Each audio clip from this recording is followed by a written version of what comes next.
ಕೀರ್ತಿಯ ಮೂಲ ಬಸವನ ಕೀರ್ತಿಯ ಜ್ಞಾನಕ್ಕೆ ಮೂಲ ಬಸವ ಎಂದರೆ ಭಕ್ತಿಗಾನ ಪ್ರಸಿದ್ಧ ಮಲ್ಲಿಕಾರ್ಜುನ ಧರ್ಮಗುರು ಮಹಾನಾನವತಾರಿ ಅಪ್ಪ ಬಸವಣ್ಣನವರನ್ನು ಮನದಲ್ಲಿ ನೆನೆದು ವೀರವೈರಾಗ್ಯದಲ್ಲಿ ಸ್ತ್ರೀ ಕುಲತಿಲಕ ಅಕ್ಕಮಹಾದೇವಿ ತಾಯಿಯನ್ನು ಗುರುಮಂದಿರದಲ್ಲಿ ಧ್ಯಾನಿಸುತ್ತಾ ಪರಮ ಪೂಜ್ಯ ನಡೆದಾಡುವ ದೇವರಾಗಿರುವ ಡಾಕ್ಟರ್ ಚನ್ನಬಸಪ್ಪ ದೇವರನ್ನು ಮನದಲ್ಲಿ ನೆನೆದು ಸರ್ವ ಶರಣರನ್ನು ಗುರುಮಂದಿರದಲ್ಲಿ ಧ್ಯಾನಿಸುತ್ತಾ ಪರಮ ಪೂಜ್ಯ ನಾಡೋಜ ಡಾಕ್ಟರ್ ಬಸವಲಿಂಗಪ್ಪ ದೇವರ ಶ್ರೀಚರಣಕ್ಕೆ ಇಲ್ಲಿಂದಲೇ ಶರಣೆಂದು ಪೂಜ್ಯ ಗುರುಬಸಪ್ಪ ದೇವರ ಚರಣಕ್ಕೆ ಶರಣೆಂದು ಈ ಒಂದು ರಥಯಾತ್ರೆಯ ಕಾರ್ಯಕ್ರಮದಲ್ಲಿ ಭಾಗಿಯಾಗಿರ್ತಕ್ಕಂಥ ಎಲ್ಲ ಶರಣ ತಂದೆ ತಾಯಿಗಳಲ್ಲಿ ಅನಂತ ಶರಣು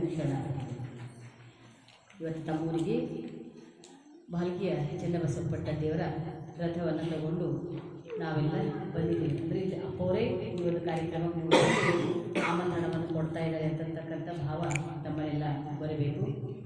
ಇಲ್ಲಿ ಲಿಂಗಕ್ಕೆ ನಡೆದಾಡುವ ದೇವರೇ ಅಂತ ಶತಾಯುಷಗಳಿಗೆ 111 ವರ್ಷ ತುಂಬು ಜೀವನವನ್ನು ಮಾಡಿ ಈ ಒಂದು ಕ್ಷೇತ್ರದಲ್ಲಿ ನಡೆದಾಡ್ತಕ್ಕಂಥ ದೇವರೇ ಅಂತ ನಾವೆಲ್ಲ ಅವರಿಗನ್ನು ಕರಿತೀವಿ. ಅಂಥ ಒಂದು ದೇವ ಸದೃಶವಾಗಿರ್ತಕ್ಕಂಥವರು ಚನ್ನಬಸವ ಪಟ್ಟದೇವರು. ಈ ಭಾಗದಲ್ಲಿ ಕನ್ನಡವನ್ನು ನಡೆಸಿದ್ರು ಅಷ್ಟೇ ಅಲ್ಲ, ಎಷ್ಟೋ ಅನಾಥ ಬಡ ಮಕ್ಕಳಿಗೆ ಆಶ್ರಯದಾತರಾಗಿ ಅವರ ಬಾಳಿಗೆ ಬೆಳಕಾಗಿರ್ತಕ್ಕಂಥ ತಾನು ಗಂಧದ ಕೊರಡಿನಂತೆ ಕೇಯ್ದು ಇನ್ನೊಬ್ಬರಿಗೆ ಸುಗಂಧವನ್ನು ಕೊಟ್ಟಿರ್ತಕ್ಕಂಥವ್ರು ಚನ್ನಬಸವ ಪಟ್ಟದೇವರು ಅಂತ ನಮಗೆಲ್ಲ ಅವ್ರ ಬಗ್ಗೆ ಗೊತ್ತಿದೆ. ಹಾಗಾಗಿ ಅವರ ಕರ ಸಂಜಾತರಾಗಿರ್ತಕ್ಕಂತಹ ಡಾಕ್ಟರ್ ಬಸವಲಿಂಗ ಪಟ್ಟದೇವರು ಅವರು ಸಹ ತನ್ನ ಗುರುವಿನ ಹಾಗೆ ತಾವೂ ಸಹ ಈ ಒಂದು ಸಮಾಜದ ಕಾರ್ಯಕ್ಕೆ ಧರ್ಮದ ಕಾರ್ಯಕ್ಕೆ ಕಂಕಣಬದ್ಧರಾಗಿ ತಮ್ಮನ್ನು ತಾವೇ ಸಮರ್ಪಿಸಿಕೊಂಡು ದುಡಿತಾ ಇರ್ತಕ್ಕಂಥವ್ರು. ತಮಗಾಗಿ ಏನೂ ಅಪೇಕ್ಷೆ ಪಡಲಾರದೆ ಎಲ್ಲವೂ ಸಮಾಜಕ್ಕೆ ಧರ್ಮಕ್ಕೆ ಅಂತ ತಿಳಿದು ಆ ರೀತಿಯಾಗಿ ಸೇವೆ ಮಾಡ್ತಕ್ಕಂಥವ್ರು ಅಪ್ಪನವರು. ನಾವು ನೋಡ್ತೀವಿ ಇವಾಗ ಅಪ್ಪನವರು ಒಂದು ಬಹಳ ದೊಡ್ಡ ಕಾರ್ಯ ಮಾಡ್ತಾಯಿದ್ದಾರೆ. ಯಾವುದು ಅಂದರೆ ಶಾಲಾ ಕಾಲೇಜುಗಳು ತೆಗೆದು ಅಲ್ಲಿ ಶಿಕ್ಷಣ ಕ್ರಾಂತಿಯನ್ನು ಈ ಒಂದು ಹಿಂದುಳಿದ ಗಡಿನಾಡ ಭಾಗ ಅಂತ ನಾವೆಲ್ಲ ಕರೀತಾ ಇದ್ದೇವೆ. ಇಂಥ ಒಂದು ಭಾಗದಲ್ಲಿ ಇವತ್ತು ಶಿಕ್ಷಣ ಕ್ರಾಂತಿಯನ್ನು ಮಾಡಿ ಈ ಕ್ಷೇತ್ರದಿಂದ ಬಹಳಷ್ಟು ಪ್ರತಿಭಾವಂತ ವಿದ್ಯಾರ್ಥಿಗಳನ್ನು ಸಮಾಜಕ್ಕೆ ಕೊಡ್ತಕ್ಕಂಥ ಕಾರ್ಯ ಅಪ್ಪನವರು ಮಾಡ್ತಾಯಿದ್ದಾರೆ. ಅದ್ರ ಜೊತೆಗೆ ಇನ್ನೊಂದು ಬಹಳ ದೊಡ್ಡ ಏನು ಕಾರ್ಯ ಮಾಡ್ತಾಯಿದ್ದಾರೆ ಅಂದರೆ ಅನಾಥ ಮಕ್ಕಳ ರಕ್ಷಕರಾಗಿ ಅನಾಥ ಮಕ್ಕಳಿಗೆ ತಂದೆ ತಾಯಿಗಳಾಗಿ ಸೇವೆಯನ್ನು ಮಾಡ್ತಕ್ಕಂಥ ನಾವು ನೋಡ್ತೀವಿ. ಅದಕ್ಕೆ ಎಲ್ಲೇ ನಮ್ಮ ನಾಡಿನಲ್ಲಿ ಒಂದು ಅನಾಥ ಮಗು ಎಲ್ಲೇ ಇರಲಿ, ಯಾವುದೇ ಇರಲಿ, ಅದು ಬಿತ್ತದಂದ್ರೆ ನೀವು ಯಾರೇ ಇರಲಿ ನಮ್ಮ ಮಠಕ್ಕೆ ತಂದು ಕೊಡ್ರಿ, ಅವರಿಗೆಲ್ಲ ಆಶ್ರಯವನ್ನು ಕೊಟ್ಟು ಅವರು ಬದುಕನ್ನು ಸುಂದರಗೊಳಿಸ್ತಕ್ಕಂಥ ಕಾರ್ಯ ನಾವು ಮಾಡ್ತೀವಿ ಅಂತ ತಿಳ್ಕೊಂಡು ಅಪ್ಪವರು ಇವತ್ತು ಸುಮಾರು ಎಷ್ಟೋ ಜನ ನೂರಾರು ಸಾವಿರಾರು ಮಕ್ಕಳಿಗೆ ಆಶ್ರಯರಹಿತರಾಗಿ ಒಂದು ಒಳ್ಳೆ ಬದುಕನ್ನು ಕೊಟ್ಟಿರ್ತಕ್ಕಂಥದ್ದು ನೋಡ್ತೀವಿ. ಆ ಮಕ್ಕಳಲ್ಲೇ ಪರಮಾತ್ಮನನ್ನು ಬಸವಣ್ಣನವರನ್ನು ಕಂಡಿರ್ತಕ್ಕಂಥದ್ದು ಪೂಜ್ಯರು. ಯಾಕೆಂದರೆ ಎಲ್ಲಿ ಅನಾಥರ ಸೇವೆ ಇರ್ತದೋ, ಎಲ್ಲಿ ಅನಾಥರಿಗೆ ನಾವು ಆಶ್ರಯ ಕೊಡ್ತೀವೋ ಅಲ್ಲೇ ಪರಮಾತ್ಮ ಇರ್ತಾನೆ ಅಂತ ಹೇಳ್ತಾರೆ. ಪರಮಾತ್ಮ ಬೇರೆ ಎಲ್ಲೂ ಅಲ್ಲ. ಯಾರು ದುಃಖಿತಗಳು ಅನಾಥರು ಯಾರು ಅಬಲ ಇರ್ತಾರೋ ಅವ್ರ ಹತ್ರನೇ ಪರಮಾತ್ಮ ಇರ್ತಾನೆ. ಅವ್ರು ಸೇವೆ ಮಾಡಿದ್ರೆ ಅದು ಪರಮಾತ್ಮನ ಸೇವೆ ಮಾಡಿ. ಅದಕ್ಕೆ ಬಸವಣ್ಣರು ಹೇಳಿದ್ರು, ಮರದ ಬಾಯಿ ಬೇರೆಂದು ತಳಕ್ಕೆ ನೀರೆರಿದರೆ ಮೇಲೆ ಪಲ್ಲವಿ ಸಿಕ್ತು ಅಂತ. ಲಿಂಗದ ಬಾಯಿ ಯಾವುದು? ಜಂಗಮ. ಜಂಗಮರಂದ್ರೆ ಜಾತಿಯಿಂದ ಬಂದಿರ್ತಕ್ಕಂಥವ್ರು ಜಂಗಮರಲ್ಲ. ಯಾರು ಸಮಾಜದಲ್ಲಿ ಅಸಹಾಯಕರು ಅನಾಥರು ಅಬಲರು ಇರ್ತಾರೋ ಅವರೆಲ್ಲರೂ ಜಂಗಮ ಸ್ವರೂಪಿಗಳೇ ಬಸವಣ್ಣನ ದೃಷ್ಟಿಯಲ್ಲಿ. ಹಾಗಾಗಿ ಅವ್ರು ಸೇವೆ ಮಾಡಿದರೆ ಅದು ಪರಮಾತ್ಮನ ಸೇವೆನೇ ಅಂತ ಹೇಳ್ತಾರೆ. ಇದು ಒಂದು ಘಟನೆ ಬರ್ತದೆ. ಏನಾಗಿತ್ತಂತ ಒಂದು ಸಲ ಒಂದು ಊರು ಹೀಗೆ ಊರಾಗ ತಂದೆ ತಾಯಿ ಒಂದು ಮಗು ಒಂದು ಸುಮಾರು ಒಂದು 5-6 ವರ್ಷದ ಮಗು ಇರ್ತದೆ. ಆ ತಂದೆ ತಾಯಿಗಳು ಆಕಸ್ಮಿಕವಾಗಿ ಇಬ್ಬರೂ ಮರಣ ಹೊಂದುತ್ತಾರೆ. ಅವಾಗ ಅವ್ರಿಗೆ ಯಾರೂ ಇರೋಲ್ಲ, ಆ ಮಗು ಒಂದೇ ಇರ್ತದೆ. ಆ ಮಗು ಏನು ಮಾಡ್ತದೆ, ತಂದೆ ತಾಯಿಯಿಂದ ತೀರ್ಕೊಂಡ್ರು, ಅದಕ್ಕೆಲ್ಲ ಮೋಕ್ಷ ಆಯಿತು. ಆ ಮಗುವಿಗೆ ಯಾರು ರಕ್ಷಣೆ ಮಾಡಬೇಕು, ಯಾರು ಆ ಮಗುವಿನ ಕಡೆ ನೋಡಲೇ ಇಲ್ಲ. ಆವಾಗ ಆ ಮಗು ಏನು ಮಾಡ್ತಂತ ಎಲ್ಲರ ಮನೆಗೆ ಹೋಗಿ ಕೈ ಚಾಚಿ ಊಟ ಕೊಡ್ರಿ, ನನ್ನ ಮನೆ ಕರ್ಕೋರಿ ಅಂತ ಅಂಗಾಲಾಚಿ ಕೇಳುತ್ತವೆ ಸಣ್ಣ ಮಗು. ಎಲ್ಲರೂ ಏನು ವಿಚಾರ ಮಾಡಿದ್ರು, ಒಂದು ಸಲ ಈ ಮಗುವಿಗೆ ನಾವು ಮನೆ ಕರ್ಕೊಂಡ್ರೆ 3 ಜನ ನಮಗೆ ಒಪ್ಪಿಸ್ಬಿಡ್ತಾರೆ. ಅದಕ್ಕೆ ಅದರಲ್ಲಿ ನಾವು ಜವಾಬ್ದಾರಿ ತೊಗೊಂಬರಿ ಅಂತ ತಿಳ್ಕೊಂಡು ಯಾರೂ ಮನೆ ಬಾಗಿಲು ತರಲಿಲ್ಲ, ಯಾರೂ ಮನೆ ಕರ್ಕೊಳ್ಳಿಲ್ಲ, ಮತ್ತು ಯಾರೂ ಆ ಮಗುವಿಗೆ ಆಶ್ರಯ ಕೊಡಲಿಲ್ಲ. ಹಾಗಾಗಿ ಆ ಮಗು ಏನು ಮಾಡ್ತು, ಅಳ್ತಾ ಖಾಲಿ ಹೊಟ್ಟೆ, ಯಾರೂ ನೋಡೋರಿಲ್ಲ, ಹಿಂದಿಲ್ಲ ಮುಂದಿಲ್ಲ ಅಂತ ಒಂದು ಅನಾಥ ಮಗು. ಅದೇನಾಯಿತು, ಅಳ್ತಾ ಹೀಗೆ ಊರು ಬಿಟ್ಟು ನಡ್ಕೊಂಡು ಹೋಯಿತು. ಹೋಗಬೇಕಾದ್ರೆ ಅಲ್ಲಿ ಮಧ್ಯೆ ಒಂದು ದೊಡ್ಡ ಕಾಡಿನೊಳಗೆ ಒಂದು ದೊಡ್ಡ ಗಿಡ. ಅದು ಬಹಳ ಆಯಾಸ ಆಗಿತ್ತಂತ ಕೂಸಿ, ಪಾಪ ಸಣ್ಣ ಮಗು, ಯಾರೂ ಕೊಟ್ಟಿಲ್ಲ, ಹಸಿವೆಯಾಗಿತ್ತು.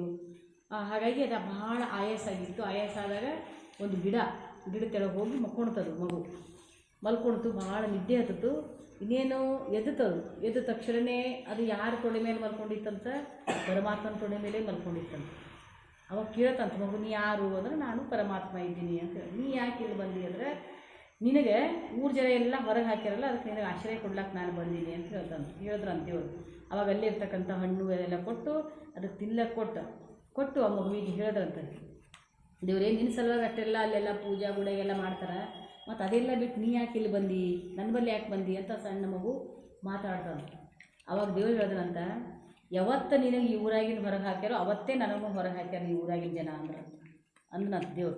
ಅಂದರೆ ಯಾವತ್ತು ನೀನೊಂದು ಅನಾಥ, ನಿನಗೆ ಯಾರೂ ಇಲ್ಲ, ನಿನಗೆ ಯಾರು ಜನರು ಆಶ್ರಯ ಕೊಟ್ಟಿಲ್ಲ ಅಂದ್ರೆ ಆ ಊರಲ್ಲಿ ನನಗೂ ಆಶ್ರಯ ಕೊಡಲ್ಲ, ಅದಕ್ಕೆ ನಿನ್ನ ಜೊತೆನೇ ನನಗೂ ಊರಾಗಿಂದ ಹೊರಗೆ ಹಾಕ್ಯಾರ ಅಂತ ತಿಳ್ಕೊಂಡು ದೇವ್ರು ಹೇಳೋದಂತ. ಅಂದ್ರೆ ಅರ್ಥ ಇಲ್ಲಿ ಯಾರು ಅನಾಥರು ಅಬಲರು ಇರ್ತಾರೋ ಅವರಲ್ಲೇ ಪರಮಾತ್ಮ ಇರ್ತಾನೆ. ಅವ್ರ ಸೇವೆ ಮಾಡದೆ ಪರಮಾತ್ಮನ ಸೇವೆ ಅಂತ ತಿಳ್ಕೊಂಡು ನಮ್ಮ ಶರಣರು ಹೇಳ್ಯಾರ.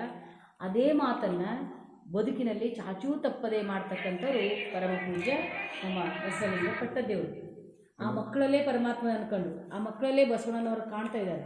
ಆ ಮಕ್ಕಳ ಹುಟ್ಟುಹಬ್ಬವನ್ನೇ ತನ್ನ ಹುಟ್ಟುಹಬ್ಬವನ್ನು ಮಾಡಿಕೊಂಡು ಭಾಳ ಆ ಮಕ್ಕಳಿಗೆ ಪ್ರೀತಿ ಆಧಾರದಿಂದ ಯಾವುದೂ ಕೊರತೆ ಬರಲಾರ್ದಂಗೆ, ಅವರಿಗೆ ಒಂದು ಸಲನೂ ಅನಿಸಲ್ಲ ನಾವು ಅನಾಥರಿದ್ದೀವಿ ಅಂತಕ್ಕಂಥ ಭಾವನೆ ಬರಲಾರ್ದಂಗೆ ಅಷ್ಟು ಪ್ರೀತಿಯನ್ನು ಕೊಟ್ಟು ನೋಡ್ಕೊಳ್ತಕ್ಕಂಥವ್ರು ಅಪ್ಪವರದ. ಅಂತಹ ಪೂಜ್ಯರು ಇವತ್ತವರು ಅವ್ರ ಮಕ್ಕಳಿಗೆ ಮದುವೆ ಮಾಡಿಸೋದು, ಅವ್ರಿಗೆ ಪ್ರತಿಯೊಂದು ತಂದೆ ತಾಯಿಗಳ ನಾವೇನೋ ಮಾಡಿದ್ರೆ ಸ್ವಲ್ಪ ಕೊರತೆ ಮಾಡ್ತಿರ್ಬೋದು, ಆದರೂ ತಂದೆ ತಾಯಿಗಳ ಸ್ಥಾನದಲ್ಲಿ ನಿಂತು ಆ ಮಕ್ಕಳಿಗೆ ಎಲ್ಲವನ್ನ ಪೂರೈಸ್ತಕ್ಕಂಥದ್ದು. ಕಣ್ಣಿಟ್ಟ ಮಕ್ಕಳನ್ನು ಆರೈಕೆ ಮಾಡ್ತಿದ್ದಾರೆ. ಹೆಣ್ಣು ಮಕ್ಕಳು ಇರಲಿ ಗಂಡು ಮಕ್ಕಳು ಇರಲಿ, ಇವತ್ತು ಅವ್ರ ಆರೈಕೆಯನ್ನು ಮಾಡಿ ತಂದೆ ತಾಯಿಗಳನ್ನು ಮರೆಸ್ತಕ್ಕಂಥವ್ರು ಅಪ್ಪವರು. ನಾವು ಎಷ್ಟೋ ಜನ ಮಕ್ಕಳನ್ನು ನೋಡಿ ನಾವು ಮೊನ್ನೆ ಇಲ್ಲಿ ಬೀದರ್ನಲ್ಲಿ ಒಂದು ಮಗುವಿಗೆ ಅವ್ರದ್ದೇ ಆಶ್ರಯದಲ್ಲಿ ಬೆಳೀತಕ್ಕಂಥ ಒಂದು ಹುಡುಗನಿಗೆ ಅವರು ಎಂಗೇಜ್ಮೆಂಟ್ ಎಲ್ಲ ಮಾಡಿ ಮದುವೆ ಮಾಡಿಸ್ತಾ ಇದ್ದಾರೆ.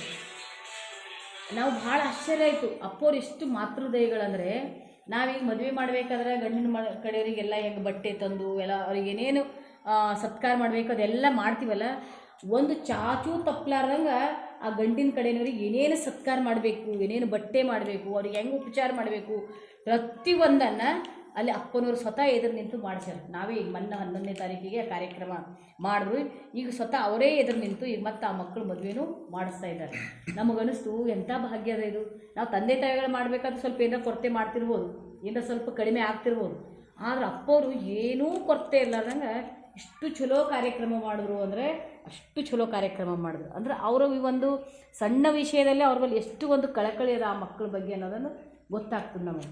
ಹಾಗಾಗಿ ಯಾರೇ ಇರಲಿ, ಮಠದಲ್ಲಿ ಯಾರ್ಯಾರ ತಂದೆ ಈಗ ಗಂಡ ಸತ್ತ ಹೆಣ್ಮಕ್ಳು ಇರ್ತಾರೆ, ಸಣ್ಣ ವಯಸ್ಸಿನ ಹೆಣ್ಮಕ್ಳು ಇರ್ತಾರೆ, ಯಾರೂ ಆಶ್ರಯ ಕೊಡೋಲ್ಲ, ಅವ್ರಿಗೇನು ಜೀವನದಲ್ಲಿ ಇನ್ನೇನು ನಿರಾಶರಾಗಿ ಅವರು ಬರ್ತಕ್ಕಂಥ ಪರಿಸ್ಥಿತಿಯೊಳಗೆ ಅಪ್ಪವ್ರ ಹತ್ರ ಯಾರೇ ಹೋಗಲಿ ಅವರೆಂದು